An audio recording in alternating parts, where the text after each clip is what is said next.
Ir manau, kad liūdniausias šiandienos pasaulio dalykas yra tai, kad mums per įvairiausius socialinius tinklus, televiziją, kažkokius tai glamūrinius žurnalus, tarsi įperšamas kažkieno suformuluotas laimės modelis, į kurį jaučiamės verčiami lygiuotis.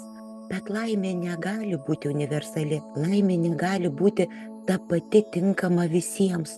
Laimė labai asmeniška ir labai individuali. Tačiau stebint demonstruojamus laimės kanonus, pasimetame ir bandome kažkaip atitikti juos.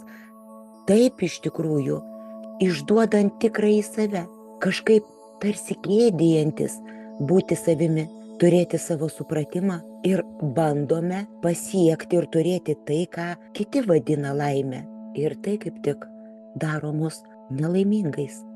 Tad kaip atrasti kelią į laimę?